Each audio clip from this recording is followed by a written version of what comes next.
Hello friends, IAS PCS study के इस online platform पे आपका स्वागत है। दोस्तों, मैं आपको पीटी 365 में मैं आपको इकोनॉमिक्स पढ़ा रहा हूँ और मैंने आपकी 2 क्लासेस इकोनॉमिक्स वाले सेक्शन में ले ली है और पॉलिटी एंड गवर्नेंस की पूरी मैगजीन में पढ़ा चुका हूँ। प्लेलिस्ट में वीडियोस हैं, आप देख सकते हैं। ठीक है, तो आज आपकी ये तीसरी क्लास है और तीसरी क्लास में मैं आपको जो पढ़ाने वाला हूँ और जो यूनिट मैंने पढ़ा दिया, चलिए उसको थोड़ा देख लेते हैं पहले।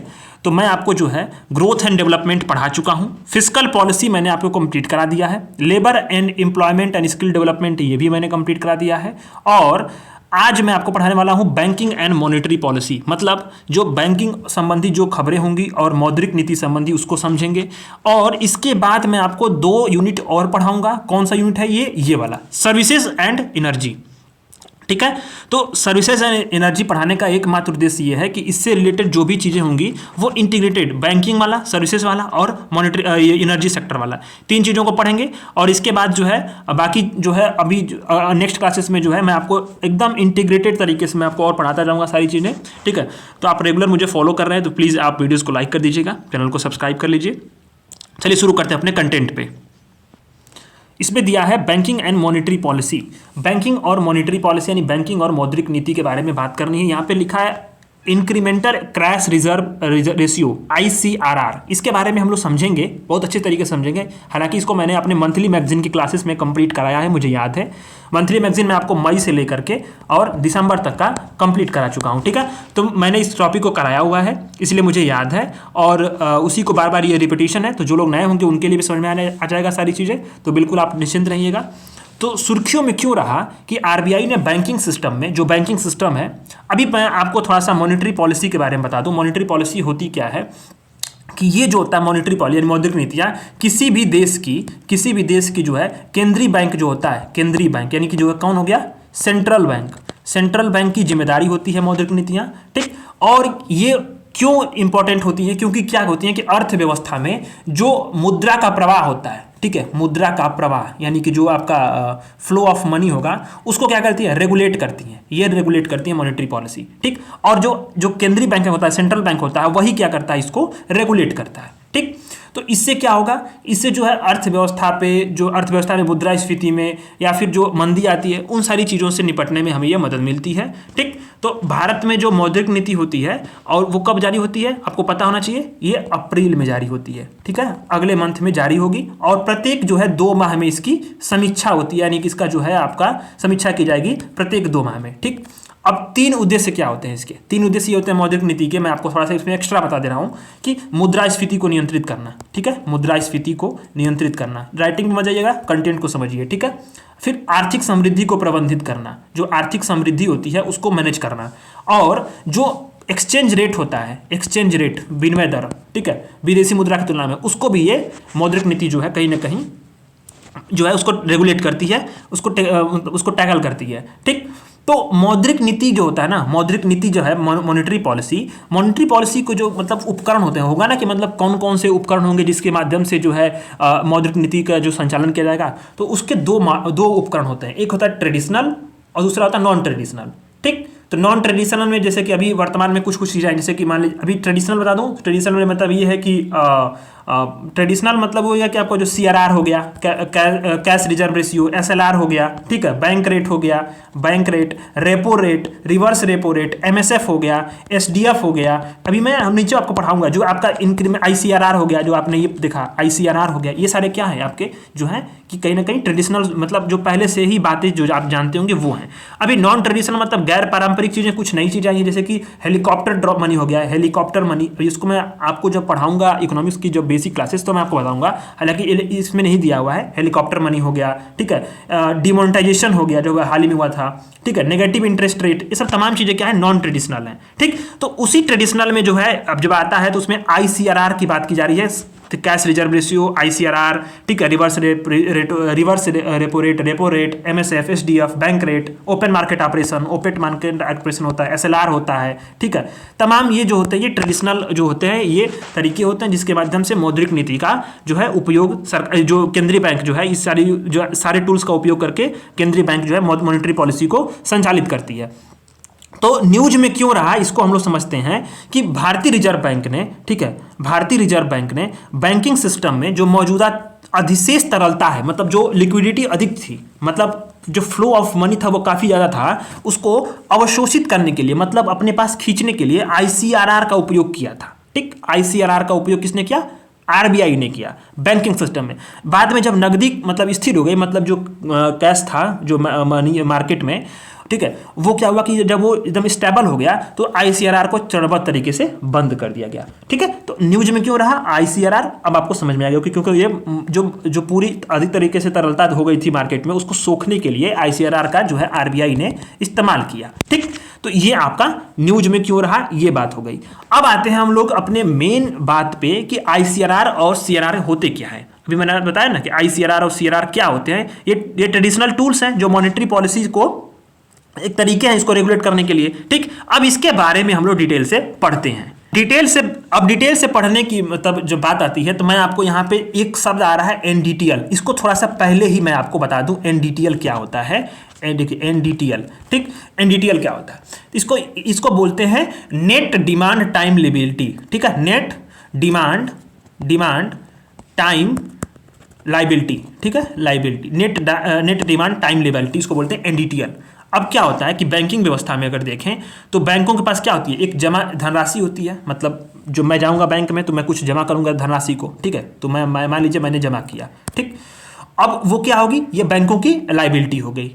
अब इस जमा राशि में से क्या होता है कि जो बैंक क्या करेंगे कि इसी जमा राशि में से कुछ चीजें कुछ पैसा का रख लेंगे, कुछ हिस्सों को, और कुछ क्या करेंगे, बाकी क्या करेंगे, उसको ऋण दे देंगे, मतलब किसी को कर्ज दे देंगे। ठीक, जो कर्ज दे देंगे वो क्या हो गया, बैंक की एसेट हो गई, ये आपका बैंक का संपत्ति हो गया। जो बैंक ने ऋण दिया वो उसका एसेट हो गया, और जो जमा है वो क्या है, बैंक की लायबिलिटी है, मतलब उसकी देयता है। ठीक, तो जमा राशि को देता इसलिए क्यों कहते हैं, क्योंकि इसे जब मान लीजिए कि ये मेरा जमा है, अब बैंकों को इसको वापस करना है ना। ठीक, अब जब ऋण है, मतलब मान लीजिए जो कर्ज है, ठीक, जो कर्ज किसने दिया, बैंक ने दिया। अब इस बैंक जब कर्ज देगा तो उस पर कुछ इंटरेस्ट रेट वसूलेगा, तो यही जब इंटरेस्ट रेट क्या होती है, इसकी जो है इसकी परिसंपत्ति होती है, इसकी एसेट होती है। ठीक, तो जो बैंकों की जो लायबिलिटीज होती है ना, जमा राशि उसको दो भागों में बांटते हैं। दो भागों में कौन बांटते हैं, एक होता है मांग देयता, मतलब आपका डिमांड वाला, और दूसरा है सावधि यानी कि फिक्स डिपॉजिट। ठीक है, सावधि जो है, सावधि मतलब फिक्स डिपॉजिट, मैं उसको इंग्लिश में लिखता हूँ, आपको इंग्लिश में थोड़ा सा अच्छे समझ में आएगा। एक होता है डिमांड डिपॉजिट, ठीक, और एक होगा फिक्स, मतलब फिक्स वाला। ठीक है, तो डिमांड डिपॉजिट मतलब कभी भी निकाल सकता है, ठीक, जो चालू खाते होते हैं, बचत खाते ये होते हैं, और सावधि मतलब होता है फिक्स डिपॉजिट। ठीक है, मतलब अभी कभी फिक्स डिपॉजिट मतलब फिक्स है, वो कभी उसको अपनी इच्छा से नहीं निकाल सकते, उसको जो है आपकी टाइम पीरियड जिस पर फिक्स होगा उसी को होता है। तो जो डिमांड डिपॉजिट हो गया और डीडी और फिक्स डिपॉजिट हो गया, एफडी हो गया, इन दोनों को जब मिला देंगे तो क्या आएगा आपका एनडीटीएल, यही होगा नेट डिमांड टाइम लायबिलिटी। ठीक है, ये आपको समझ में आ गया होगा कि एनडीटीएल क्या है, फिक्स डिपॉजिट और जो आपका डिमांड डिपॉजिट और प्लस फिक्स डिपॉजिट एफडी को मिला देंगे तो आपका जो है एनडीटीएल आएगा। ठीक, ये आपका बात समझ में आ गई। अब आते हैं हम लोग सीआरआर पे, कैश रिजर्व रेशियो क्या होता है, इसको थोड़ा सा हम लोग अच्छे से समझते हैं कि यह क्या होता है कि बैंकों का जो एनडीटीएल है, मान लीजिए जो टोटल एनडीटीएल होगा बैंकों का, ठीक है, जो बैंक है कुल उसका टोटल एनडीटीएल, आपने एनडीटीएल अपने पढ़ा है ना। अब उसका कुछ हिस्सा क्या होता है, बैंकों को अनिवार्य रूप से एनडीटीएल का इसी का कुछ हिस्सा अनिवार्य रूप से क्या करना पड़ता है, नगद में, कैश में, इसको कैश में रिजर्व बैंक के पास रखना पड़ता है बैंकों को। ठीक, ये ठीक, अभी वर्तमान में इसका परसेंटेज क्या है, 4.50%। अब इस पे क्या करती है आरबीआई, इस पे कोई ब्याज जो है, कोई ब्याज अदा नहीं करेगी आरबीआई, इस पे कोई ब्याज अदा नहीं करती है। ठीक, अब इस पैसे का उपयोग न तो आरबीआई करेगा और न ही बैंक करेगा। ठीक, अब समझ में आ गया होगा आपको। अब ये क्या होता है, ओहो, अच्छा, तो ये आरबीआई मतलब देख लिया आपने कि आरबीआई जो है इस पैसे का उपयोग नहीं करेगा, बैंक भी आपका उपयोग नहीं करेगा। अब ये जो धनराशि होती है सीआरआर, मतलब जो आपने पढ़ा ना सीआरआर, ये क्या होती है, ये अर्थव्यवस्था से बाहर चली जाती है, मतलब इस पे जो है इसका उपयोग न तो आरबीआई कर रहा है और ना ही जो बैंक कर रहा है। अब ये क्या होगा, ये जो है अर्थव्यवस्था से बाहर चली जाती है, ये क्या होगी, अर्थव्यवस्था से बाहर चली गई। ठीक, तो अभी आप देखो कि मतलब ये क्या होता है कि जब मुद्रास्फीति अधिक होती है, ठीक, तो आरबीआई क्या करती है, सीआरआर को बढ़ा देती है और जो अतिरिक्त तरलता होती है आपका पूरा अर्थव्यवस्था उसको सोख लेती है। तो फिर क्या होता है, मांग में कमी आ जाएगी, पैसे की कमी होगी, तो फिर क्या होती है कि मतलब जो है ये अतिरिक्त डिमांड में कमी आएगी, तो जो मुद्रास्फीति है वो कंट्रोल में आ जाती है। और आपको ध्यान देना है, सीआरआर जो है वो इसकी गणना हर 14 दिन पे होती है, ठीक है, सीआरआर की गणना।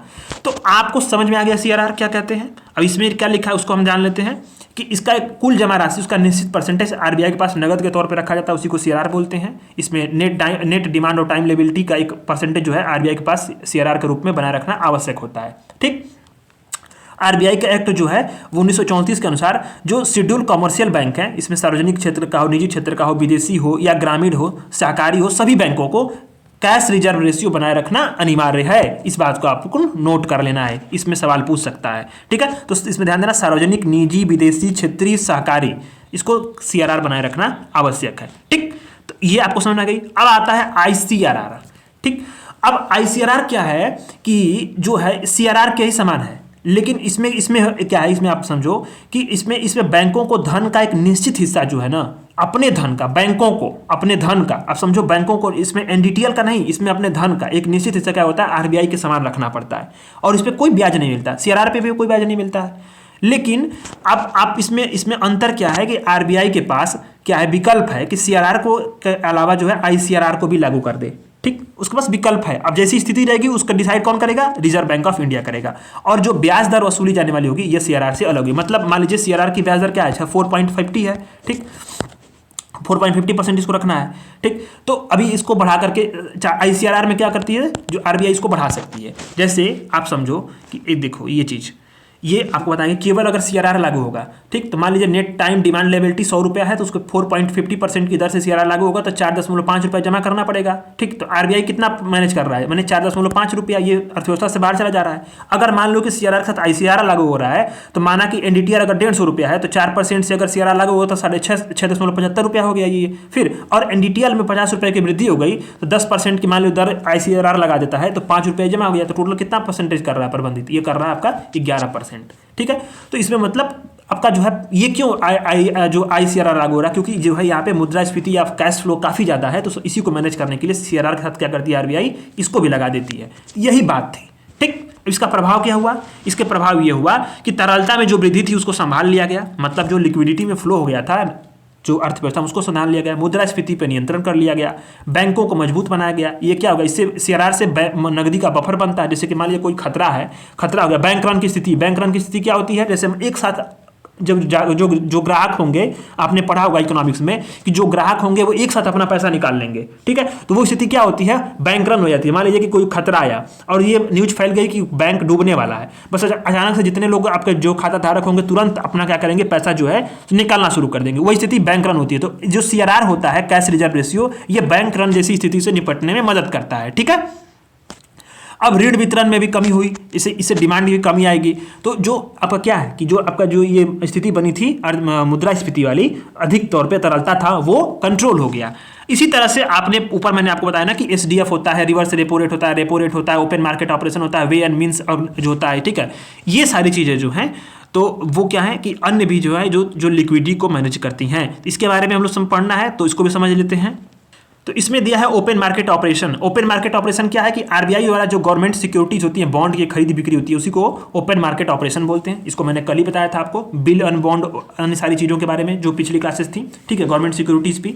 अच्छा, दूसरा होता है कि रिवर्स और रेपो रेट। और रिवर्स रेपो रेट में होता है, आप जानते होंगे कि मतलब बैंकों में जमा राशि पर मिलने वाली ब्याज दर तथा ऋण लेने की दर पर भी जो इसका प्रभाव पड़ता है, ठीक है। जो इसका अग्रिम अर्थ उपाय, अग्रिम क्या होता है कि यह केंद्र और राज्यों को अस्थायी तौर पे क्या होता है, एक कर्ज देने की सुविधा होती है। एसडीएफ होता है। एसडीएफ क्या है, स्टैंडिंग जो है कि डिमांड स्टैंडिंग डिपॉजिट फैसिलिटी होती है, डिमांड डिपॉजिट होता है, ठीक है। इसमें क्या होता है कि आरबीआई को कोई एक सरकारी प्रतिभूति दिए बिना उसमें तरलता जमा अवशोषित कर लेता है, ठीक है। कोई गवर्नमेंट सिक्योरिटी नहीं देगा और पैसा वो अपने पास ले लेता है। इससे क्या होगा, इससे भी कंट्रोल होता है सारी जो लिक्विडिटी की समस्या होती है, या फिर जो है मतलब अधिक तौर पर समस्या नहीं कहेंगे, जो समस्या तो मुद्रास्फीति होती है, ठीक है। तो ये सारी चीज़ें आपने देख लिया। इसमें से मुझे लग रहा है कि आपको बहुत बेहतरीन तरीके से मैंने आपको मॉनेटरी पॉलिसी भी एक तरह से रिवाइज करा दिया। और सारी चीजें आपने इस पे देख ली होंगी। अगर कोई दिक्कत हो तो फिर कमेंट करिएगा, ठीक है। अब आता है हम लोग दूसरा आर्टिकल कि सरप्लस ट्रांसफर बाई आरबीआई। दूसरे का आर्टिकल को पढ़ते हैं कि रिजर्व बैंक ऑफ इंडिया ने 2022-23 के लिए केंद्र सरकार की जो अधिशेष राशि थी केंद्र सरकार को, वो 87,416 करोड़ रुपया ट्रांसफर कर दिए, जो कि 188% अधिक है पिछले साल की तुलना में। तो आपने ये देख लिया कि आरबीआई ने जो है क्या ट्रांसफर किया है, जो है सरप्लस राशि ट्रांसफर कर दी है, किसको, जो है केंद्र सरकार को। तो आपको जानना है कि सरप्लस ट्रांसफर क्या होता है, सारी चीजें क्या होती हैं। आपने ये देखा होगा आंकड़ा कि 2011-12 में ये क्या था, 15,009 रुपया था, और ये बढ़ करके 99,112 करोड़ रुपया, ये करोड़ में है, 9 रुपया नहीं है, 15,000 कौन सी राशि होती है, ठीक है। तो आपने ये समझ लिया।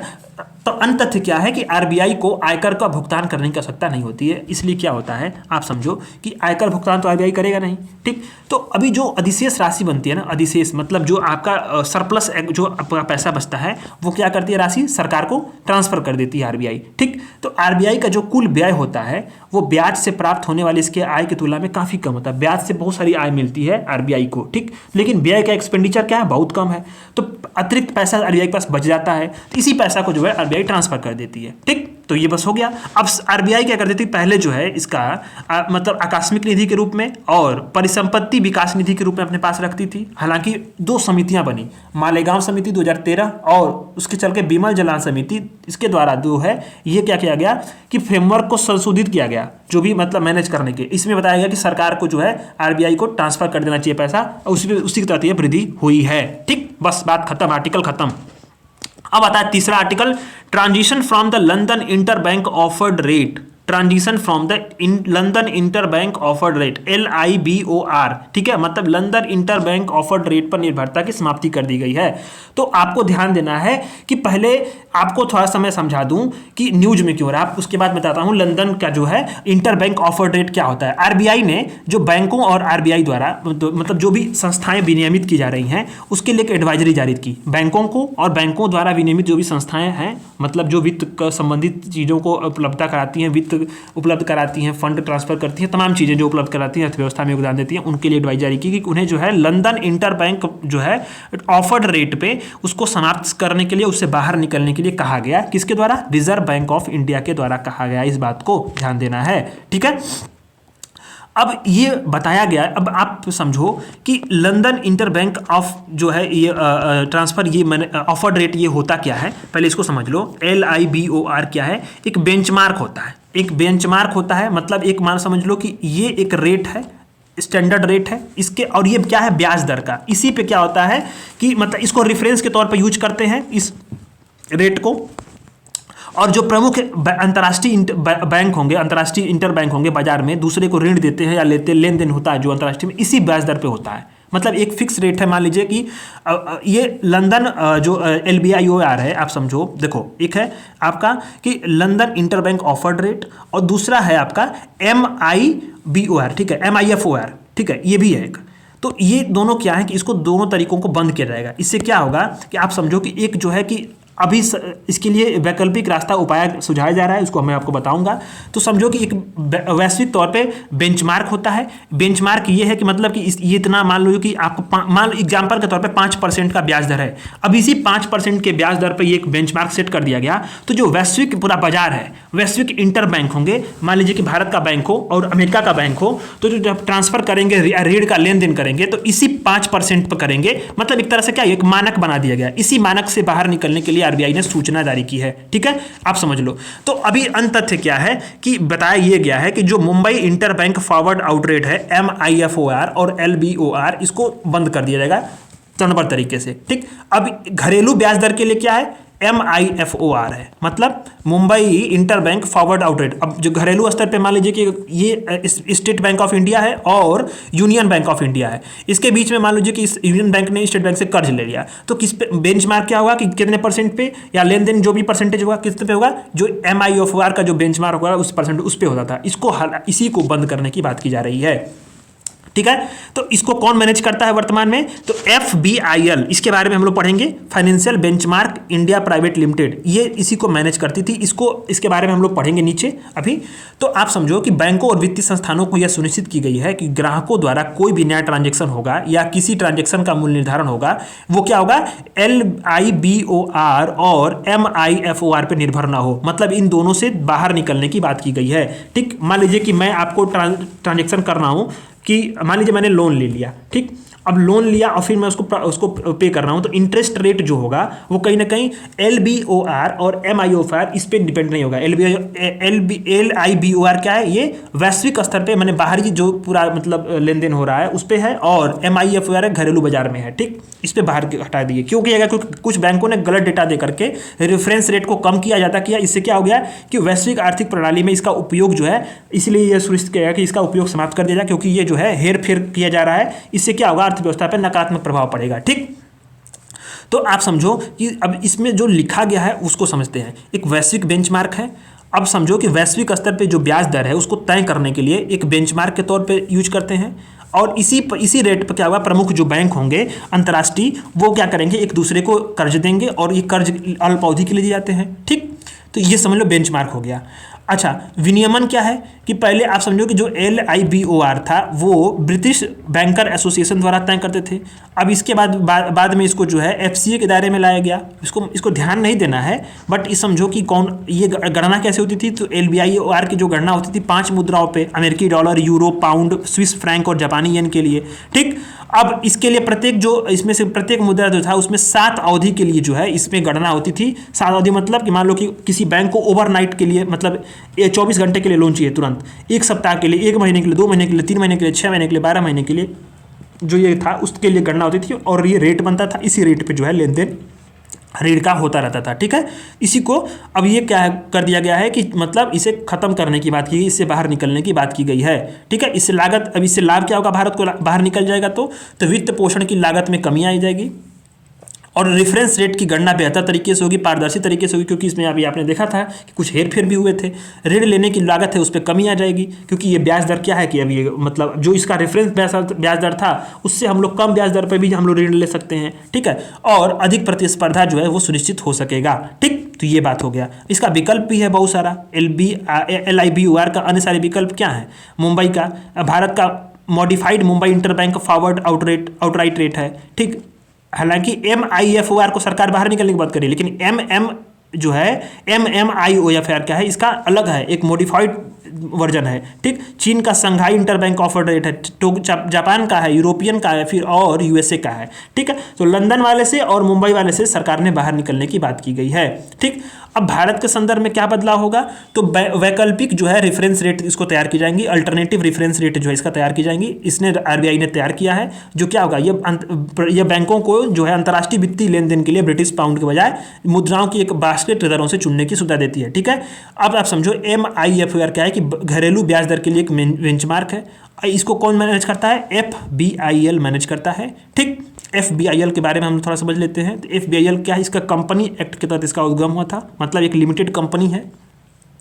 इसका उद्देश्य क्या होता है कि जो मनी मार्केट है और गवर्नमेंट सिक्योरिटीज हैं, विदेशी मुद्रा है, उससे संबंधित बेंचमार्क बनाना। ये क्या करती है, बेंचमार्क बनाती है और उस पर नजर रखती है। रिजर्व बैंक द्वारा इसको विनियमित किया जाए। ध्यान देना आपको, FBIL को कौन मैनेज करता है, reserve bank of India manage करता है। ठीक, तो आपको इस पर ध्यान देना है। ये बेंचमार्क की ही जो है गणना करती है। ठीक, तो अभी इसमें सरकार ने जो है कि RBI ने जो है फॉल बैक क्लॉज भी दिया है, मतलब उन पुराने जो वित्तीय अनुबंध है, जो पुराने तौर पे अनुबंध कर दिए गए हैं फाइनेंशियली, उसमें फॉल बैक क्लॉज को शामिल करने पे जोर दिया है, जिसके संदर्भ के तौर पे LIBOR या MIFOR जो है प्रयोग हुआ है। ठीक, तो ये समझो आप कि सरकार ने इससे बाहर निकलने के लिए ये कदम उठाए हैं। किससे, जो है LIBOR और MIFOR। क्यों किया गया, क्योंकि इस पे जो है क्या हुआ था कि गलत डेटा का रेफरेंस रेट यूज करके ये कुछ प्रणालियां में जो अंतर्राष्ट्रीय लेन देन हुए, जिससे क्या हुआ कि अर्थव्यवस्था पर नकारात्मक प्रभाव पड़ा। इसीलिए RBI ने इसको जो है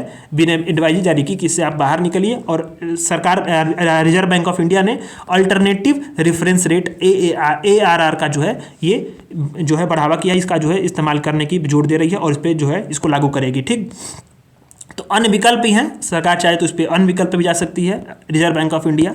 ठीक, तो ये आपका आर्टिकल कंप्लीट होता है, इसमें अब कुछ नहीं रह गया। ठीक, अब हम लोग आते हैं अपने जो दूसरे वाले जो सेक्शन है, जो दूसरा वाला यूनिट है, उस पर हम लोग चलते हैं। दूसरा वाला जो यूनिट है वो है आपका सर्विसेज। ठीक है, सर्विसेज यानी सेवा सेक्टर, इस पे हम लोग पढ़ने वाले अच्छे तरीके से, इसको कंप्लीट करेंगे। इसमें पहला आर्टिकल है बीमा क्षेत्र के बारे में, इंश्योरेंस सेक्टर के बारे में बात की जा रही है, तो बहुत इंपॉर्टेंट है ये। इसमें 3-4 आर्टिकल्स हैं, इसको हम लोग कंप्लीट करेंगे। और बहुत सारे जो है इसमें मेडिकल टूरिज्म को समझेंगे। मेडिकल टूरिज्म के बाद हम लोग समझेंगे open market for open network for digital commerce, उसको समझेंगे। और इसके बाद ये वाला भी यूनिट कंप्लीट हो जाएगा आपका। ठीक है, तो उसके बाद हम लोग नेक्स्ट वाले जो है यूनिट उस पर मूव ऑन कर जाएंगे। तो पहला जो आर्टिकल है बीमा सेक्टर। ठीक है, इंश्योरेंस सेक्टर सुर्खियों में क्यों रहा? क्योंकि बीमा जो भारतीय जो इसका विनियामक संस्थान है IRDAI, ठीक है, यानी कि भारतीय बीमा विनियामक और विकास प्राधिकरण IRDAI, इसने बीमा ट्रिनिटी नामक एक योजना शुरू करने पे काम कर रहा है। ठीक है, तो सबसे इंपॉर्टेंट ये है इसमें कि आपको यही पूछ सकता है कि बीमा ट्रिनिटी को जो है कौन सा संस्थान मैनेज कर रहा है? RBI कर रहा है, IRDA कर रहा है, सेबी कर रहा है, या फिर अन्य जो है कोई एक नाम दे देगा उसको। ठीक है, या वित्त मंत्रालय कर रहा है। आपको ध्यान देना इसमें कि IRDAI कर रहा है। ठीक, तो ये क्या है? आपका विनियामक संस्थान है, जो करता क्या है कि जो है कि ये आपका जो है कि मतलब वैधानिक निकाय के रूप में है, जो बीमा सेक्टर को मैनेज करता है। तो इसको आप समझो कि संसद ने IRDA अधिनियम 1999 के तहत इसको वैधानिक निकाय के रूप में गठन किया। मतलब ये क्या है कि सांविधिक निकाय है। सांविधिक निकाय मतलब इसको संसद के द्वारा जो विधि बनाई गई थी उसके तहत एक बनाया गया निकाय है। आपको ध्यान देना है। तो आपको तो सबसे पहले कंफ्यूज यही कर सकता है कि IRDA एक जो है संवैधानिक निकाय है, आपको उसको स्टेटमेंट को गलत करना है। ठीक, क्योंकि ये वैधानिक निकाय है। ठीक, और IRDA का जो हेडक्वार्टर है वो बहुत इंपॉर्टेंट है। वो कहाँ पे है? हैदराबाद में। मुंबई वगैरह मत लगा के चले आना, नहीं तो गलती हो जाएगा। हैदराबाद में है। ठीक है, और किस मंत्रालय के अंतर्गत आता है? तो वित्त मंत्रालय के जो वित्तीय सेवा विभाग है उसके अंतर्गत आता है IRDA ने। ठीक, अब ये काम क्या करता है कि बीमा कंपनियों को, पुनर्बीमा कंपनियों को, या जो मेडिटरीज कंपनी उसको लाइसेंस देता है, लाइसेंस का नवीनीकरण करता है, पॉलिसी जो धारक है उसके हितों की रक्षा करेगा, जो बीमा कंपनियां हैं और उससे जुड़े पेशेवर संगठन उसके धन के निवेश को रेगुलेट करेगा, और जो बीमा व्यवसाय उससे जुड़ी संस्थाओं का निरीक्षण करेगा, पूछताछ करेगा, जांच करेगा। इसमें कौन कौन सी जो कंपनियां विनियमित होती हैं? तो जीवन बीमा कंपनियां, सामान्य बीमा कंपनियां, पुनर्बीमा एजेंसी, मध्यवर्ती, तमाम चीज़ जो कंपनियां बीमा संबंधित हैं उसको ये रेगुलेट करता है। तो आप समझ गए होंगे IRDA इसी ने क्या किया? बीमा ट्रिनिटी नामक एक योजना पर शुरुआत की है, बीमा ट्रिनिटी। ठीक, अब इसमें 3 घटक होंगे। ट्रिनिटी मतलब 3 घटक ये होंगे, 3 चीज़ की बात की कर रही है। अब क्या है? बीमा सुगम, बीमा सुगम होगा, दूसरा बीमा विस्तार होगा, तीसरा बीमा वाहक होगा। ये बात समझो आप। ठीक है, तो बीमा सुगम में होगा कि बीमा जो करता होंगे, मान लीजिए मैं बीमा करता हूँ और वितरक होंगे, उसको एकीकृत के लिए एक प्लेटफॉर्म होगा, मतलब एक प्लेटफॉर्म बनाया जाएगा। ठीक, ये ग्राहकों के लिए वन स्टॉप शॉप के रूप में काम करेगा। इसी से आप बीमा सेवाओं के लिए अनुरोध कर सकते हैं, जो दावा होगा उसका निपटान भी कर सकते हैं। ठीक, ये बीमा सुगम बनाएगा। बीमा विस्तार के लिए इसमें जीवन, स्वास्थ्य, संपत्ति, जनहानि, दुर्घटना, इसके जोखिम है उसको कवर किया जाएगा। इस जोखिम के लिए कौन कौन से लाभ होंगे या लाभ शब्द इसको परिभाषित किया जाएगा। और जो भुगतान सर्वेक्षण करता है उनकी आवश्यकता के बिना सामान्य से अधिक तेज गति किया जाएगी। मतलब उनका जो आवश्यकता के बिना सामान्य से अधिक तेज गति, यानी कि जो भुगतान और दावों में जो निपटान और देरी होती है उसको क्या किया जाएगा? उसको मैनेज किया जाएगा, उसको त्वरित तौर पर उपलब्ध कराया जाएगा। इससे क्या होगा? बीमा का विस्तार भी होगा।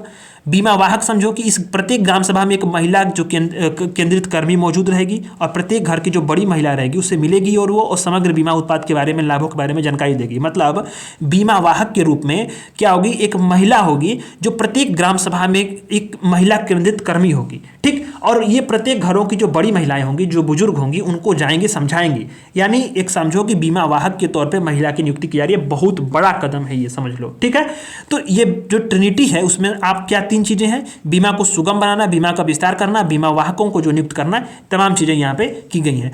तो वर्तमान में समझो बीमा सेक्टर की जो वर्तमान स्थिति ये है कि प्रीमियम के आधार पे जो प्रीमियम भुगतान करते हैं आप, भारत जो है बीमा सेक्टर वैश्विक स्तर का 10वां सबसे बड़ा बाजार है, और अनुमानित बाजार कितनी है? 1.9%। बीमा घनत्व समझो कि आप क्या है कि बीमा घनत्व ये होता है कि कुल बीमा प्रीमियम और उस देश की संपूर्ण जनसंख्या का अनुपात। मान लीजिए कि कुल बीमा प्रीमियम जो है ये, एक सेकेंड यार, बूमा लिख रहा हूँ मैं, बीमा प्रीमियम लिखना चाहिए ना। बीमा प्रीमियम हो गया और उसका कुल जनसंख्या है, ये अनुपात क्या हो गया आपका? कि बीमा का घनत्व हो गया। तो आप समझो कि बीमा घनत्व क्या है कि 2011 में $11.1 था अभी क्या है, $91 पहुंच गया है। ठीक, इंश्योरेंस पेनिट्रेशन क्या है, बीमा का पैठ, भारत में बीमा का पैठ लगातार बढ़ रहा है और ये बीमा का पैठ कितना परसेंट बढ़ा है, 2.7% से बढ़ करके जो है आपका 4.2% हो चुका है, लगभग 2 गुना के आसपास ये जो स्थिति हो चुकी है। ठीक, अब मान लीजिए कि किसी वर्ष में कुल बीमा प्रीमियम जितना हुआ उसका जीडीपी का अनुपात क्या होगा, बीमा पैठ होगा। तो दो आपको यहाँ पे टर्म समझ में आ गए कि एक होगा, अगर आपसे पूछे बीमा घनत्व, बीमा का घनत्व, ठीक, तो टोटल प्रीमियम अपान जो टोटल पॉपुलेशन, ठीक, टोटल प्रीमियम अपान टोटल जो है पॉपुलेशन, ये क्या होगा, बीमा आपका घनत्व हो गया।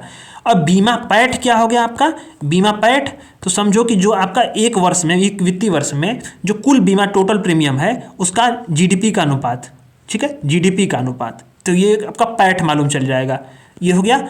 अब आप समझो कि एक दो अन्य चीज़ें, कुछ सुर्खियां हैं, वो हैं कि जो राष्ट्रीय बीमा एकेडमी है, इसने बीमा सेक्टर की जो पड़ताल करते हुए एक रिपोर्ट जारी की और बताया कि भारत में जो स्वास्थ्य सुरक्षा हेल्थ प्रोटेक्शन गैप है वो 73% के स्तर पे बना हुआ है और यह देश की जो मतलब यानी कि इसके कारण 40 करोड़ लोगों के पास क्या है कि स्वास्थ्य बीमा का अभाव है, यह देश की कुल आबादी का 31% से अधिक है। ये बताया गया, इसमें तमाम चीज़ें हैं इस रिपोर्ट में। तो बस आपको ध्यान देना है कि कौन रिपोर्ट को जारी किया है, तो बीमा सेक्टर की रिपोर्ट को तो ये जारी किया है नेशनल बीमा एकेडमी ने। ठीक है, बस बात खत्म, इसमें बहुत कुछ है नहीं। अब प्राकृतिक आपदा बीमा देखो 95% के पास क्या है, प्राकृतिक आपदाओं से लिए कोई सुरक्षा बीमा नहीं है, फसल बीमा भी नहीं है, बहुत सारी जो इसमें गिरावट भी आई है, यही सब चीज़ें हैं। और इरडा के बारे में आपको मैंने बताया ही, इरडा क्या है, इसके बारे में मैंने आपको बताया ना कि ये जो है एक वैधानिक निकाय है। हालांकि यहाँ एक जमानती बॉन्ड, एक शब्द आ रहा है जमानती बॉन्ड, तो इरडा ने ही जमानती बॉन्ड की जो मानदंड था, उसका जो मानक था, उसमें ढील दे दी। इसका उद्देश्य यह था कि जो उत्पाद है उसकी उपलब्धता बढ़ाकर जमानती बीमा बाजार का विस्तार किया जाए। जमानती यानी श्योरिटी बॉन्ड क्या होता है, आप समझो, ये इसी तरह से यूपीएससी ने एक बार सवाल पूछा पीवाईक्यू में, मसाला बॉन्ड, ठीक है, ग्रीन बॉन्ड, इसी तरह से ग्रीन बॉन्ड पूछ सकता है, मसाला बॉन्ड पूछा हुआ है, सियोरिटी बॉन्ड पूछ सकता है, ठीक है, तो आपको हाइड्रोजन बॉन्ड पूछ, मतलब तमाम चीज़ें हैं, ये बॉन्ड वाली जो चीज़ें होती है ना, यूपीएससी के बड़ा फेमस मतलब जो है कि ये उसका एरिया होता है। ठीक, तो श्योरिटी बॉन्ड के बारे में थोड़ा समझ लेते हैं। श्योरिटी बॉन्ड क्या है कि ये बीमा संबंधित पहले तो है, ठीक है, आप समझ लेना, पहले तो बीमा संबंधित है, ये त्रिपक्षीय अनुभव मतलब अनुबंध है, 3 पक्षों से संबंधित बीच में ये अनुबंध है। एक पक्ष क्या होता है, जमानत करता होगा यानी श्योरिटी वाला, दूसरा प्रिंसिपल का प्रदर्शन और तीसरा लाइबिलिटीज, ठीक है, इसकी गारंटी देता है। तो आप समझो इसमें एक जो पक्ष होगा वो जमानत करता है श्योरिटी में, दूसरा पक्ष प्रिंसिपल का प्रदर्शन और तीसरा लाइबिलिटीज को गारंटी देता है। ठीक, यह क्या है, बुनियादी जो ढांचा परियोजना होती हैं इंफ्रास्ट्रक्चर डेवलपमेंट के लिए, ये जमानती व्यवस्था के कार्य करती हैं और कॉन्ट्रैक्टर के साथ मूलधन को भी सुरक्षा देती हैं। ठीक, अब जो इंश्योरेंस श्योरिटी बॉन्ड के जो है बैंक गारंटी के बदले लाया गया है और इसकी अनुमति 2022 में इरडा ने ही दी थी। बैंक गारंटी जो देते थे ना ठेकेदार, उसके बदले क्या लाया गया, इंश्योरेंस श्योरिटी बॉन्ड लाया गया।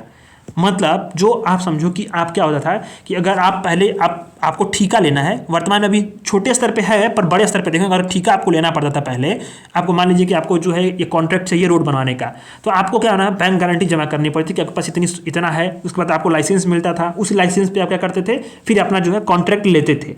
यानी आपके पास अगर 1 करोड़ का आपका जो होना चाहिए, 1 करोड़ का ठेका लेना है आपको, तो कम से कम आपके पास उतनी मूल्य की संपत्ति या एसेट जो है आपका बैंक गारंटी के रूप में होनी चाहिए थी। ठीक, तो अब क्या किया गया कि उसको बैंक गारंटी के बजाय ये जो इरडा ने क्या कहते हैं इंश्योरेंस श्योरिटी बॉन्ड को जारी किया गया।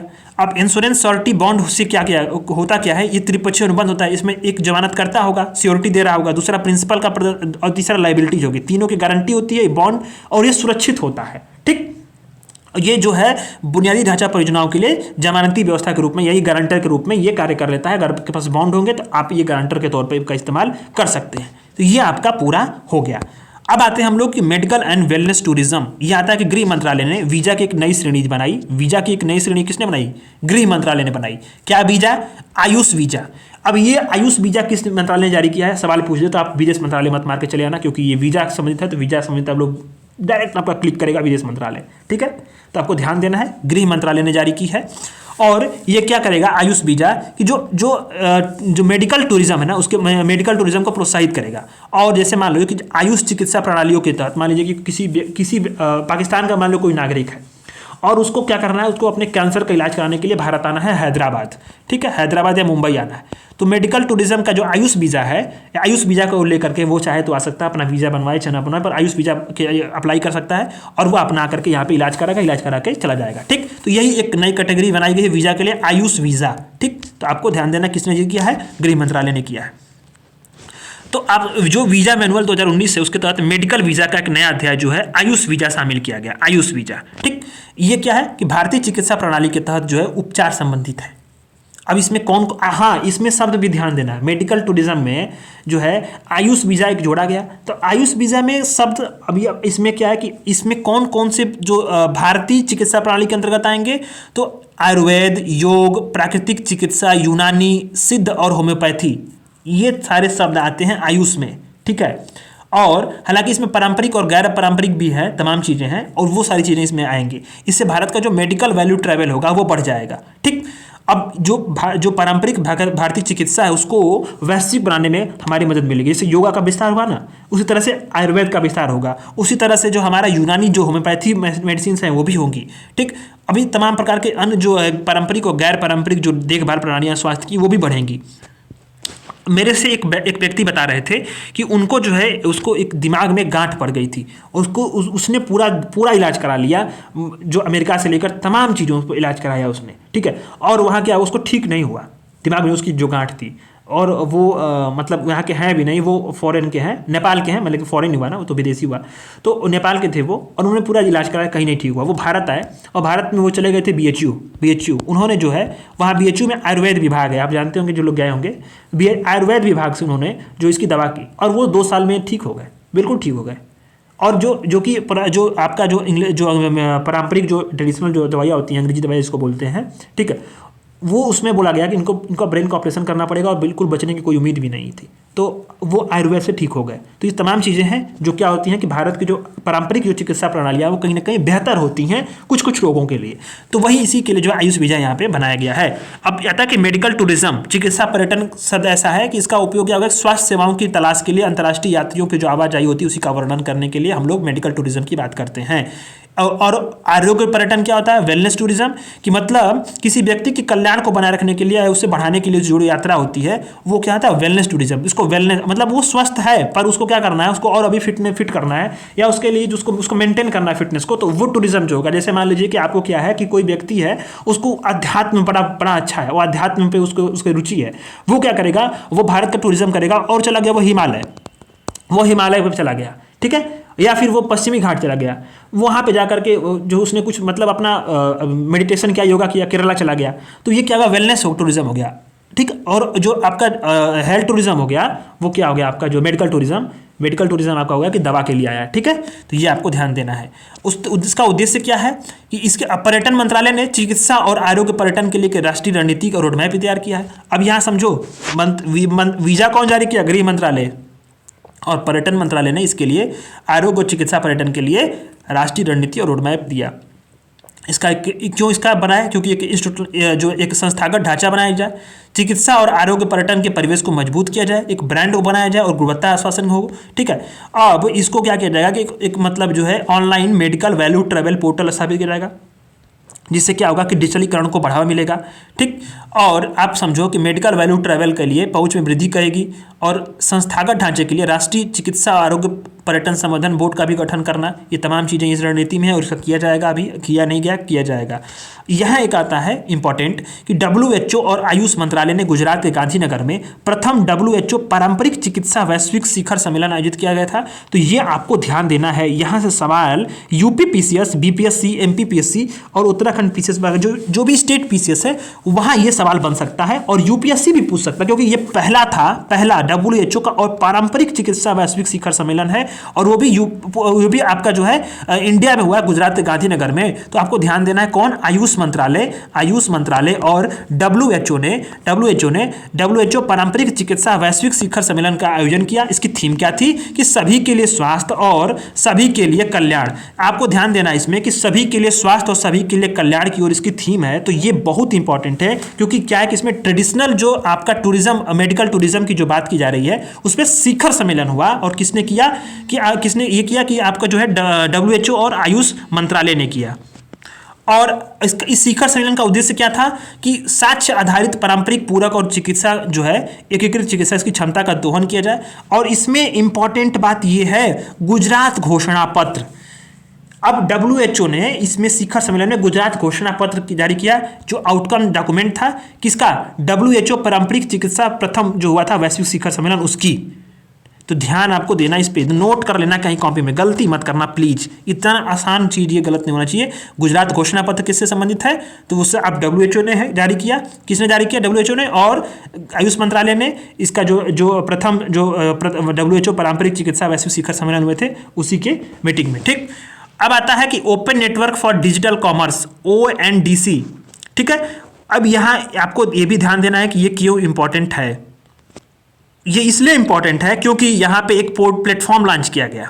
ठीक है, तो प्लेटफॉर्म जो लॉन्च होते हैं वो बड़ा इंपॉर्टेंट होते हैं। तो ONDC ने, ठीक है, open network for digital commerce ने नेटवर्क के संचालन के लिए और उसका अनुपालन प्रणाली के लिए एक प्लेटफॉर्म लॉन्च किया, NOCS network operation and compliance system. इसका जो फुल फॉर्म है वो है कि network operation and compliance system जारी किया। किसने जारी किया, ONDC ने जारी किया। ठीक है, तो जो NPCI है, अन्य संबंधित तथ्य समझ लो कि ONDC क्या है और क्या नहीं है, मतलब तमाम चीज़ें आप समझो इसको। NPCI यानी national payment corporation of India जो है ये जो है इसने Bharat bill pay limited NBBL ने NOCS प्लेटफॉर्म लॉन्च किया। यह प्लेटफॉर्म क्या है, ONDC प्लेटफॉर्म पे जो लेन देन किए जाएंगे उसके समाधान और निपटान के लिए सेवाएं देगा। जो NOCS प्लेटफॉर्म है वो किसके मार्गदर्शन में विकसित हुआ है, तो RBI के मार्गदर्शन में विकसित किया गया है। जो क्या करेगा कि जो ऑनलाइन प्लेटफॉर्म पे धन का सुचारू, सुरक्षित और समय तरीके से जो उसका ट्रांसफर है उसको सक्षम बनाएगा। और यह बैंकों, फिनटेक और ई-कॉमर्स कंपनियों के साथ इंटीग्रेटेड है, बहुत जल्दी संचालित हो जाएगा। ठीक, तो आपको समझो कि ONDC पहले क्या था, उसके बाद अब फिर से एक बार आपको मैं समझाऊंगा। तो ONDC क्या गया कि जो है कि इसको आपको वित्त मंत्रालय नहीं बल्कि वाणिज्य और उद्योग मंत्रालय ने उद्योग संवर्धन और आंतरिक व्यापार विभाग जो है इसने इसको लॉन्च किया था। इसका उद्देश्य क्या था कि कुछ बहुराष्ट्रीय कंपनियों का जो डिजिटल एकाधिकार उसको नियंत्रित करने से, मान लो कि कुछ पहले क्या था कि जब पहले फ़ोन पे था, पेटीएम नहीं था, तो कुछ जो बाहरी कंपनियां थी डिजिटल जो कंपनियों का था, ठीक है, उसका एकाधिकार था। ठीक, अब उस एकाधिकार को जो है नियंत्रित करने के लिए इसका उद्देश्य गठन किया गया ONDC का। ठीक, यह डिजिटल इलेक्ट्रॉनिक नेटवर्क पर जो वस्तुओं का, सेवाओं का जो विनियमन था उसके लिए सभी पहलुओं के लिए ओपन नेटवर्क को बढ़ावा देता है। ई-कॉमर्स प्लेटफॉर्म को एकीकृत करने का जो है कार्य किसको सौंपा गया है, क्वालिटी कमीशन ऑफ इंडिया को, भारतीय गुणवत्ता परिषद को सौंपा गया है। तो यहाँ आपको मैं कुछ चीज़ें बता रहा हूँ, वो ध्यान देना। जैसे अमेजन था, ठीक है, जब अमेजन थी उसका एक अधिकार था, फिर बाद में फ्लिपकार्ट आया, तमाम चीज़ें आई। अभी क्या है कि भारत के ही बहुत सारे स्टार्टअप्स हैं डिजिटल प्लेटफॉर्म पे, जो वस्तुओं सेवाओं का जो लेन देन है, तमाम चीज़ें हैं डिजिटल प्लेटफॉर्म्स पे वो लेन देन कर रहे हैं। इससे क्या हुआ कि एकाधिकार में जो है वो क्या हुआ, कमी आई है और कहीं ना कहीं कंपटीशन को बढ़ावा मिला है। भारतीय कंपनियां भी जो है उस मुकाबले खड़ी हुई हैं। तो इसी को रोकने के लिए जो एकाधिकार था, उद्योग और संवर्धन विभाग जो है वाणिज्य उद्योग मंत्रालय के तहत इसने ONDC को स्थापित किया। ठीक, जो वस्तुओं सेवाओं का जो है एक विनिमय के सभी पहलुओं के लिए ओपन नेटवर्क जो होता है उसको बढ़ावा देता है। ठीक, अब इस पे क्या हुआ कि इस पे जो है ई-कॉमर्स प्लेटफॉर्म को जो है ONDC पे इंटीग्रेट करने का कार्य किसको दिया गया, क्वालिटी कमीशन ऑफ इंडिया को, भारतीय गुणवत्ता परिषद को दिया गया। भारतीय गुणवत्ता परिषद UPSC का PYQ है, मैं आपको टेलीग्राम पे डाल दूंगा, सॉल्व करिएगा। ठीक, अब ONDC पे व्यापार संबंधी लेन देन करने के लिए खरीदार विक्रेता द्वारा एक ही प्लेटफॉर्म के उपयोग की आवश्यकता नहीं होती है। ठीक है, इसमें बहुत सारी चीज़ें हैं। अब ONDC क्या है इसके बारे में थोड़ा समझ लेते हैं कि बाजार और समुदाय के नेतृत्व वाली एक पहल है, खुला नेटवर्क है, ओपन नेटवर्क। इसमें जो इंटरमीडिएटरीज होते हैं उसकी आवश्यकता खत्म कर दी गई है। ठीक, व्यापक जो पैमाने उस पर डिजिटल कॉमर्स के व्यापार को सक्षम बनाता है, व्यापक नवाचार को सक्षम बनाता है। ये क्या नहीं है ये भी समझ लो कि एक कोई सरकारी विनियामक निकाय भी नहीं है, कोई एप्लीकेशन या प्लेटफॉर्म भी नहीं है, मिलिट्रीज भी नहीं है, व्यवसाय के डिजिटलीकरण में मदद करने वाला माध्यम भी नहीं है। बस क्या है, एक ओपन नेटवर्क है, खुला नेटवर्क है और ये बाजार और समुदाय के नेतृत्व, इसी ने जो है ये जारी किया है कि नेटवर्क संचालन और अनुपालन प्रणाली NOCS network operation and compliance system platform launch किया है ONDC ने। अब ये क्या करेगा कि जो ONDC नेटवर्क होगा, ओपन प्लेटफॉर्म, इस पर जो कोई लेन देन होगा ना उसको क्या करेगा, उसके लिए सेवाएं देगा। ठीक, RBI के तहत इसको विकसित किया गया है। ठीक, अब चीज़ें यहाँ पे समझ में आ गई, क्योंकि ये वाला सेक्शन भी कंप्लीट हो गया। अब इसके नीचे आते हैं हम लोग ऊर्जा सेक्टर पे। तो ये हमारा तीसरा यूनिट है जिसमें पहला आर्टिकल है नेशनल इलेक्ट्रिसिटी प्लान NEP। आपको ध्यान देना है एनईपी के बारे में, और इसमें बहुत सारी चीज़ें समझने वाली चीज़ें हैं, और वो जो मैं आपको समझाऊंगा उसको आपको ध्यान देते रहिएगा। पूरा आर्टिकल जो है ये कंप्लीट कर देंगे। पहला आर्टिकल है नेशनल इलेक्ट्रिसिटी प्लान, उसके बाद हम लोग समझेंगे कि जो इंटर स्टेट के लिए जो ट्रांसमिशन सिस्टम है वो क्या होती हैं, चार्जेज जो होती हैं, अदर इनिशिएटिव पावर सेक्टर में क्या क्या ली गई हैं वो समझेंगे। इसके बाद हम लोग समझेंगे नेशनल गैस ग्रिड के बारे में, बहुत इंपॉर्टेंट है ये नेशनल गैस ग्रिड, और ये वाला आर्टिकल आपका, ये वाला सेक्शन भी आपका कंप्लीट हो जाएगा। इस तरह से जो है ये 3 यूनिट हम लोग आज इसकी क्लास में कंप्लीट कर लेंगे। तो पहला आर्टिकल है नेशनल इलेक्ट्रिसिटी प्लान एनईपी। सुर्खियों में क्यों रहा कि केंद्रीय जो विद्युत प्राधिकरण है इसने क्या किया कि 2022 से लेकर के 32 की जो टाइम पीरियड है 10 साल के लिए, इसने जो है कि क्या बनाया गया कि राष्ट्रीय विद्युत योजना बनाई गई, इसको अधिसूचित किया, नोटिफाई किया 10 साल के लिए राष्ट्रीय विद्युत योजना। इंपॉर्टेंट है, किसने जारी किया? केंद्रीय विद्युत प्राधिकरण। ये यूपीएससी यूपीपीसीएस का पीवाईक्यू है शायद, ठीक है, ये जो प्राधिकरण है ये।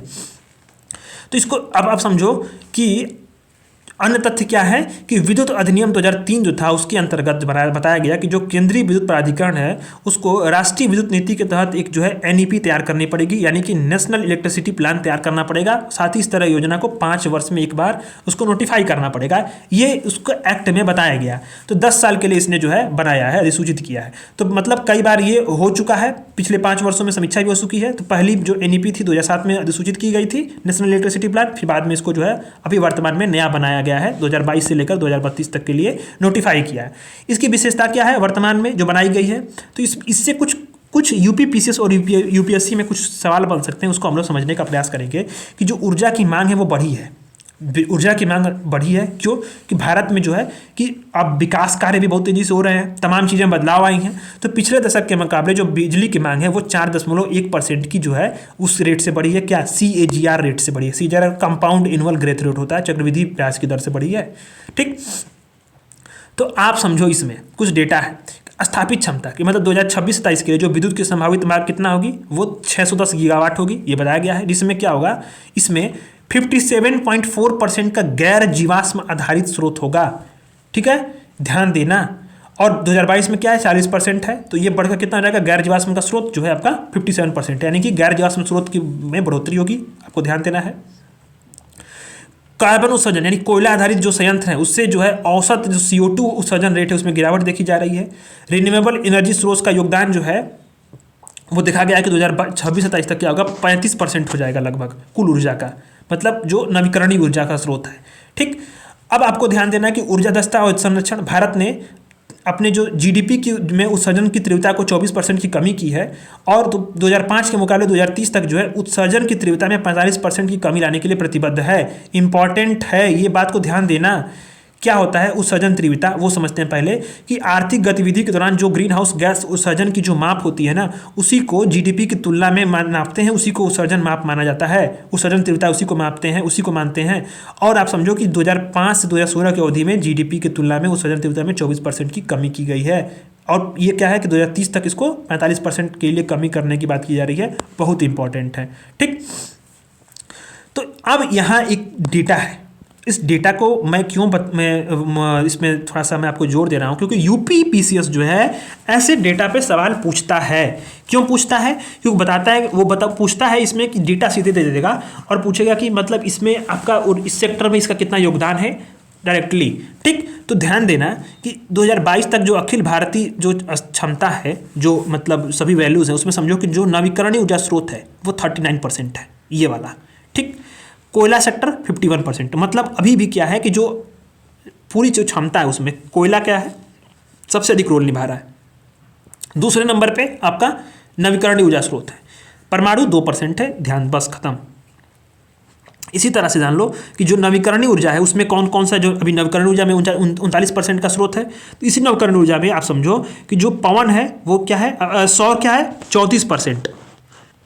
सौर जो ऊर्जा है वो 34% यूज कर रही है। बड़ी जो जल विद्युत परियोजना है वो क्या है, 30% है, और पवन जो है वो आपका 26% है। तो इस क्रम का ध्यान देना है कि आपका सोलर एनर्जी, फिर इसके बाद जो है जल विद्युत परियोजना है, और फिर इसके बाद क्या गया पवन वाली। ठीक, तो ये 3 है, इसको आपको ध्यान देना है।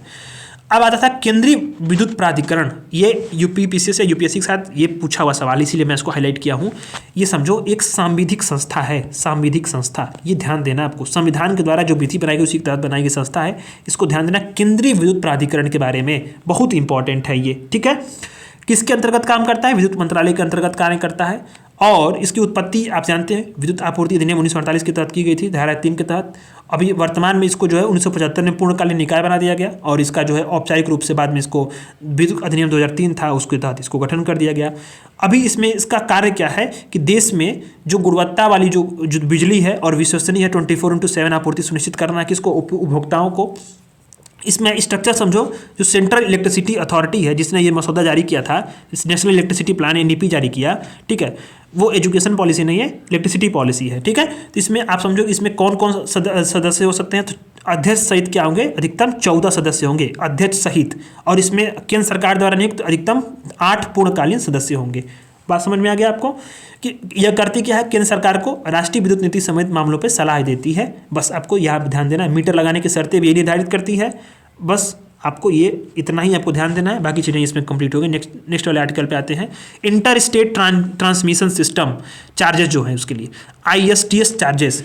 अभी केंद्रीय विद्युत मंत्रालय ने जो अपतटीय पवन ऊर्जा है, ठीक, ग्रीन हाइड्रोजन है, अमोनिया परियोजना है, इस पर क्या किया गया है कि अंतर्राज्यीय जो है इंटर स्टेट ट्रांसमिशन सिस्टम जो शुल्क है 25 वर्षों के लिए छूट देने का निर्णय दे दिया है।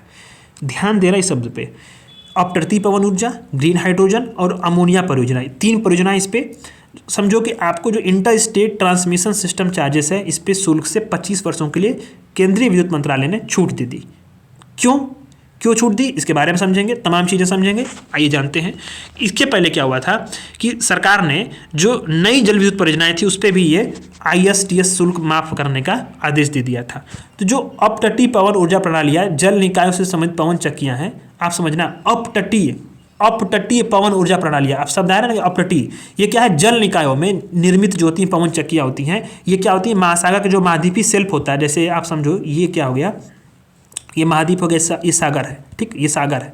थोड़ा सा मैं आपको वो बता दे रहा हूँ इसमें, ये सब जो ये मान लो कि ये सागर है, ठीक, ये शेल्फ हो गया। यहाँ पे जो है स्थापित जो पवन चक्कियाँ होती हैं, इस पे जो है इसी को जो ऑफशोर क्या है कि विंड प्रणाली जो इसमें बात की जा रही है, इसीलिए क्या होता है कि इसे पवन ऊर्जा संबंधित उत्पादन के लिए, बिजली उत्पादन के लिए पवन ऊर्जा से इसका इस्तेमाल करते हैं। इसी पे जो है ISTS शुल्क माफ कर, ISTS शुल्क को हम लोग समझेंगे।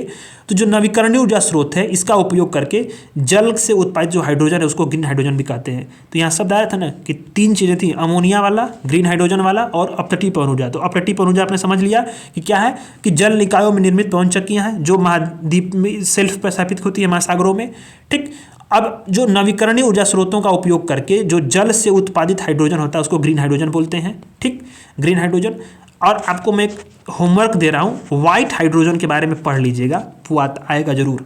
मैं आपको वैसे इन्वायरमेंट वाला जो मैगजीन आएगा उसमें बताऊँगा, और मैंने मंथली मैगजीन में पढ़ाया भी है, ठीक है। ग्रीन अमोनिया क्या है? हाइड्रोजन का क्या है? एक बाई प्रोडक्ट है। बाई प्रोडक्ट है किसका? ग्रीन अमोनिया हाइड्रोजन का। ग्रीन अमोनिया जो है हाइड्रोजन का बाई प्रोडक्ट है। इसका इस्तेमाल कहाँ पे होता है? तो परिवहन और भंडारण वाहनों में ऊर्जा के रूप में, पोत परिवहन ईंधन के रूप में और उर्वरक के उत्पादन में होता है। तो ग्रीन हाइड्रोजन जल से जो उपयोग करके हाइड्रोजन बनेगा, समझो, जल से उत्पादित जो हाइड्रोजन उसको ग्रीन हाइड्रोजन। इसी पर नितिन गडकरी की एक कार भी है, आप इंटरव्यूज देखे होंगे, नितिन गडकरी जो हमारे परिवहन राजमार्ग मंत्री हैं केंद्र के, उनके पास कार भी है ग्रीन हाइड्रोजन पे चलती है, जो पानी से चलती है, वही बोलते हैं ना पानी से चलती है, वही पानी से, उसी जल से जो है उत्पादित जो हाइड्रोजन उसी को बोलते हैं ग्रीन हाइड्रोजन, ठीक है। और इसी ग्रीन अमोनिया क्या होता है? तो ग्रीन हाइड्रोजन का बाई प्रोडक्ट, इस जो ग्रीन हाइड्रोजन होगा इसी का बाई प्रोडक्ट क्या होगा? ग्रीन अमोनिया होगा, ठीक। तो आपको ध्यान देना है, तीनों पे जो है ये सरकार ने ISTS शुल्क से 25 वर्षों का छूट दे दिया है। तो प्रमुख निर्णय है कि अभी क्या है कि आप समझो कि मतलब 2033 तक जो है इस ISTS शुल्क से छूट होना पड़ेगा। तो अब बस आप समझ लो, ये बस हो गया, छूट दी गई है। तो अब आप लोग आते हैं अपने नेक्स्ट वाले आर्टिकल पे, अदर इनिशिएटिव। जो विद्युत सेक्टर में कुछ अन्य सेक्टर के लिए जो अन्य चीज़ें भी इनिशिएटिव ली गई, जैसे कि विद्युत सेक्टर में सुधार के लिए राज्यों को वित्तीय प्रोत्साहन भी दिया गया है।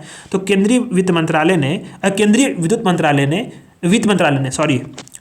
ने विद्युत सेक्टर में सुधारों के लिए राज्यों को उनके जो सालाना जो सकल राज्य घरेलू उत्पाद GSDP है, जो है डीपी है, इसमें अतिरिक्त ऋण दिया है जीएसडीपी का 0.2.5 से लेकर 0.5% तक का अतिरिक्त ऋण दे दिया गया है। किस लिए?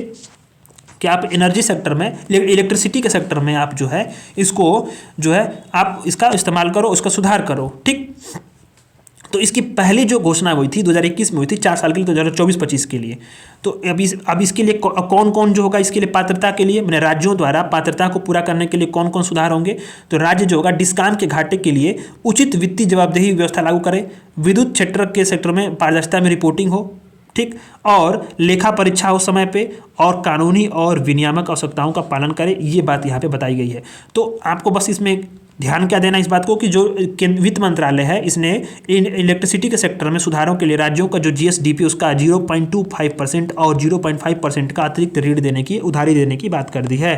ठीक है, और इसमें ग्रीन हाइड्रोजन, ग्रीन अमोनिया और ऑफशोर पवन जो तकिया होती हैं उसके बारे में बताया गया है। उस ऊर्जा के बारे में क्या हुआ, ISTS inter state transmission system का जो चार्ज लगता है, जैसे कि मान लो कि इस एक राज्य में स्थापित है गुजरात में, और यहाँ से एनर्जी ट्रांसफर हो रही है आपका यूपी में, बिहार में, ठीक है, तो जो इंटर स्टेट ट्रांसमिशन सिस्टम का चार्ज लगेगा उससे छूट दे दी गई है। यही बात यहाँ पे कही गई, इसको ध्यान देना आपको।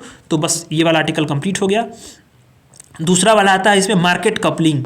मार्केट कपलिंग की आर्टिकल है, इसके बाद हम लोग समझेंगे electricity right of consumers amendment bill है। ये बिल के बारे में बहुत अच्छे जानना है, और आ जानना है high price day ahead market and surplus power portal, पुष्प पोर्टल। ठीक है, तो हम लोग पहले वाले आर्टिकल पे आते हैं, मार्केट कपलिंग।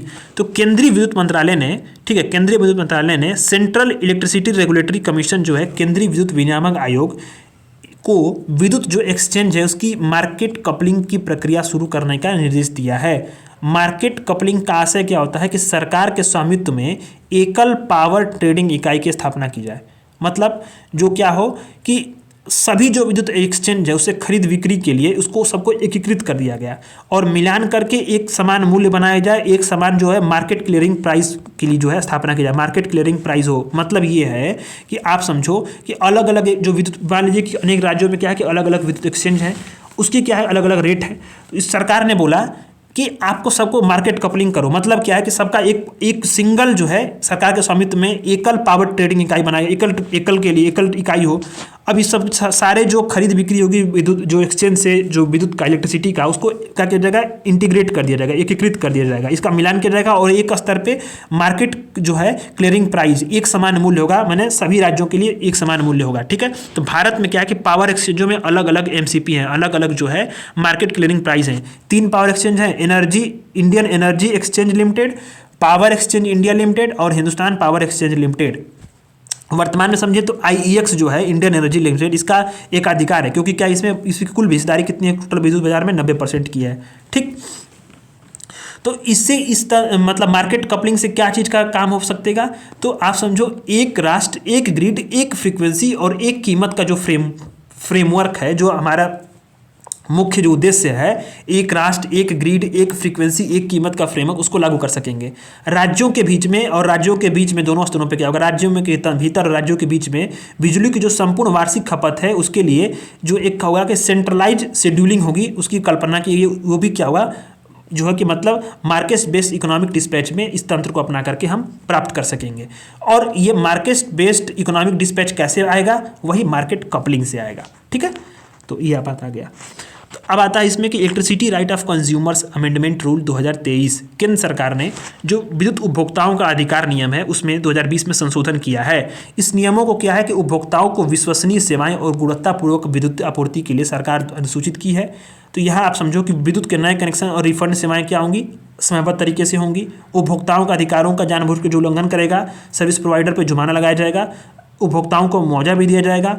और इस सरकार ने जो है ये संशोधन नियम पेश किए हैं। तो आप यहाँ पे कौन क्या बदलाव हुए हैं वो समझो कि टाइम ऑफ द डे प्रशुल्क की शुरुआत की गई है, TOD प्रशुल्क, TOD टैरिफ की शुल्क की गई है, यानी कि पूरे दिन के समय बिजली की, तो पूरे दिन के हर समय बिजली के लिए एक ही दर शुल्क वसूलने के बजाय क्या होगा कि बिजली की कीमत समय के विशेष के अनुसार अलग अलग होगी। जैसे कि मान लो 100 घंटों के दौरान बिजली टैरिफ 20% कम होगा, ठीक, जबकि अधिक खपत वाले घंटों, पीक आवर के दौरान ये 10 से 20% अधिक होगा। मतलब कि अब क्या होगा कि मतलब आप समझो कि जब आपकी ज़रूरत होगी, जैसे होता क्या है कि अभी क्या एकदम कांस्टेंट रेट होता है, दर क्या होती है बिजली की एक होती है।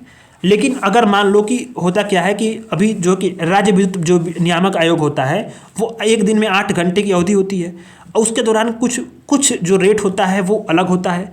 और जो जब खपत अधिक होती है, जैसे गर्मी के दिनों में खपत अधिक बढ़ती है तो उसमें रेट क्या होता है, उसमें भी रेट मैंने एक समान होता है। तो जाड़े के दिनों में समझो कि जाड़े के दिनों में क्या होगा, रेट वही रहेगा, गर्मी के दिनों में रेट वही रहेगा। तो अभी इससे क्या होता है कि इससे जो है कि एक कहीं ना कहीं जो है असमानता आती है ना, वो कांस्टेंट प्राइस मेंटेन नहीं हो पाता। इससे क्या होगा कि अभी छूट ये ग्राहकों की ये नहीं होती है कि मतलब कब जो है हम अपने अनुसार जो इसको मैनेज कर पाएँ।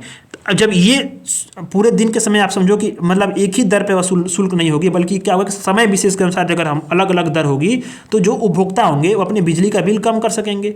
विद्युत प्रणालियों में जो संसाधन उसका अधिक तरीके से कुशलता से उपयोग हो सकेगा। स्मार्ट मीटर का जो प्रावधान है उसमें क्या किया गया है कि स्मार्ट मीटर लगने के बाद और लगने की तिथि से पहले की अवधि में स्मार्ट मीटर में दर्ज की गई अधिकतम डिमांड है उसके आधार पर कोई शुल्क नहीं वसूला जाएगा। तो बस आपको ध्यान ये देना है इसमें कि क्या है कि जो ये जो electricity right of consumers amendment rule है वो किसने संशोधन किया गया है, तो 2020 वाले जो राइट है उसमें संशोधन किया गया है। किस लिए, कि विश्वसनीय सेवाएं और गुणवत्तापूर्वक जो बिजली आपूर्ति उसका सुधार किया जा सके। ठीक है, तो आपको इतना ही ध्यान देना है। स्मार्ट मीटरिंग के संबंध में संशोधन किया गया प्रावधान और टाइम ऑफ डे प्रशुल्क की शुरुआत की गई है, बस ये ध्यान देना आपको। और आता है आपका कि पुष्प पोर्टल। पुष्प पोर्टल किससे संबंधित है, तो केंद्रीय विद्युत मंत्रालय ने पुष्प पोर्टल लॉन्च किया है। बस आपको यही ध्यान देना है कि पुष्प पोर्टल किसने लॉन्च किया है, तो केंद्रीय विद्युत मंत्रालय ने लॉन्च किया। उसका उद्देश्य क्या है कि जो मतलब ये आप समझो कि जो सीजन में पीक डिमांड होता है तो बिजली की अधिक जो है उपलब्धता सुनिश्चित करा सके। मतलब जैसे कि आप जब होता है ना कि गर्मी के दिन आती है वहाँ पे डिमांड काफ़ी अधिक बढ़ जाता है, तो वहाँ पे क्या होगा, विद्युत की जो है अधिक जो उपलब्धता है वो सुनिश्चित करा सकेंगे। तो डिस्कॉम होती हैं, डिस्कॉम कंपनियाँ होती हैं, ठीक, ब्लॉक, टाइम और महीने के आधार पे पोर्टल पे अभी अपने पास सरप्लस विद्युत के जो आंकड़े होंगे उसको दर्शाएंगी। और जहाँ मतलब डिस्कॉम, मान लीजिए कि भारत अभी क्या है, डिस्कॉम कंपनियाँ होती हैं जो विद्युत को वितरण करती हैं, ठीक, तो वो जिसके पास सरप्लस बिजली होगा वो दर्शाएगा। इससे क्या होगा कि जो जिस राज्य के पास जो होगा, जहाँ जरूरत होगी बिजली वो डिमांड करेगा उस पोर्टल पे और वहाँ से वो बिजली चाहेगा तो मांग कर सकेगा, खरीद सकेगा। ठीक है, तो इससे क्या होगा कि डिस्कॉम पे जो फिक्स कॉस्ट है उसका बोझ कम होगा और जो उपलब्धता है जितनी होगी, जितनी उत्पादन क्षमता होगा उसका उपयोग कर सकेंगे। फिक्स्ड कॉस्ट ये होता है कि मतलब बिक्री उत्पादन बढ़े या घटे उस पर वो रेट फिक्स रहता है, बढ़ता घटता नहीं है। ठीक है, तो ध्यान देना आपको। तो ये पुष्प पोर्टल किसके मंत्रालय के तहत है, केंद्रीय विद्युत मंत्रालय के तहत है। बस आपको ये ध्यान देना है, ये लॉन्च हुआ, बस ये खत्म हो गया। आता है आपका दूसरा वाला आर्टिकल, नेशनल गैस ग्रिड। तो ये बरौनी गुवाहाटी पाइपलाइन, बरौनी कहाँ पे, बिहार वाले में। ठीक है, तो बरौनी गुवाहाटी पाइपलाइन उसमें बिहार वाला हिस्सा का निर्माण पूरा हो गया है। यह बिहार को क्या हुआ है कि राष्ट्रीय गैस ग्रिड से जोड़ता है, नेशनल गैस ग्रिड से।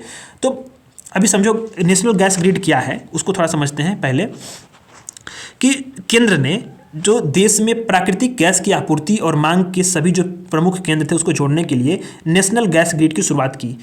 अब क्या है, प्राकृतिक गैस का ये पाइपलाइन जो है नेटवर्क 33,764 किलोमीटर का लंबा होगा। और किसके अंतर्गत शुरू किया गया है, तो पेट्रोलियम और प्राकृतिक गैस विनियामक बोर्ड के बारे में शुरू किया गया है। पेट्रोलियम और प्राकृतिक गैस विनियामक बोर्ड क्या है कि ये जो है कि पेट्रोलियम और प्राकृतिक गैस विनियामक बोर्ड अधिनियम 2006 इसको गठित किया गया था। करता क्या है ये कि जो प्राकृतिक गैस है यानी जो नेचुरल गैस है, पेट्रोलियम उत्पाद है, पेट्रोलियम संबंधित जो गतिविधियाँ होती हैं उसमें उपभोक्ताओं के और संस्थाओं के हितों की रक्षा करता है और जो कंपटीशन होता है ना उसको बढ़ाता है। ठीक, ये क्या होता है कि जो पाइपलाइन का निर्माण होगा देश में, जो नेचुरल गैस है उसका व्यापार, उसके लिए गैस एक्सचेंज का भी देखरेख करता है। और यह क्या है कि पेट्रोलियम और प्राकृतिक गैस मंत्रालय के अधीन एक कार्यरत इकाई है, ध्यान देना, इकाई है बस। तो इसी ने आप समझो कि नेशनल गैस ग्रिड समझ लिया आपने कि मतलब कि प्राकृतिक गैस यानी नेचुरल गैस की जो आपूर्ति के लिए सभी केंद्रों को जोड़ने के लिए नेशनल गैस ग्रिड की शुरुआत की गई थी। ठीक, केंद्र सरकार ने शुरू किया गया था। इसी से जो है ये नेशनल गैस ग्रिड से बिहार को जोड़ा जाए, किससे, बिहार बरौनी गुवाहाटी पाइपलाइन से। ठीक, इसमें बिहार वाला हिस्सा का जो है निर्माण पूरा हो चुका है। तो प्राकृतिक गैस क्या होती है, नेचुरल गैस। नेचुरल गैस वो होती है कि वो गैसों का मिश्रण, इसमें मीथेन होगा, नाइट्रोजन होगा, कार्बन डाइऑक्साइड होगा, इससे युक्त हाइड्रोकार्बन से भरपूर होती है। अभी ये कहाँ पाए जाते हैं? तो पृथ्वी के अंदर जो गहराई में कोयला और कच्चा तेल होगा उसके तहत जो होता है उसी के जो लेवल होगा उसी के संस्तर में ये हाइड्रोकार्बन के निकट ये पाए जाते हैं। इसका मूल रूप से उपयोग नहीं होता, बल्कि इससे क्या होगा, इसे संसाधित करके खपत के रूप में, स्वच्छ ईंधन के रूप में इसका उपयोग करते हैं। 2030 तक ये ध्यान देना आपको, यहाँ इस सबसे इंपॉर्टेंट ये वाला लाइन है, इसलिए मैं इसको हाईलाइट किया हूँ। ये समझो 2030 तक भारत अपना प्राइमरी जो एनर्जी का जो मिश्रण है उसमें प्राकृतिक गैस की हिस्सेदारी जो है 6% से बढ़ाकर 15% का लक्ष्य रखा है। ये ध्यान आपको देना 2030 तक, यानी भारत जो है प्राइमरी जो एनर्जी का जो मिक्सचर है उसमें जो नेचुरल गैस है उसकी हिस्सेदारी को बढ़ाएगा और वो 15% करेगा। और ध्यान ये देना है, सबसे important, most important tip of the day, ये समझो पेट्रोलियम और प्राकृतिक गैस क्या होते हैं, संघ सूची के अंतर्गत आते हैं। संघ सूची के अंतर्गत आते हैं, जो 7वीं अनुसूची है संविधान की उसमें संघ सूची के अंतर्गत आते हैं पेट्रोलियम और प्राकृतिक गैस। ध्यान इसको देना है आपको, ठीक। तो ये वाले आर्टिकल भी आपके कंप्लीट हो गए। इस तरह से हमने आपको मैंने 3 यूनिट पढ़ा दिया, 3 यूनिट मैंने आपको खत्म करा दिया है।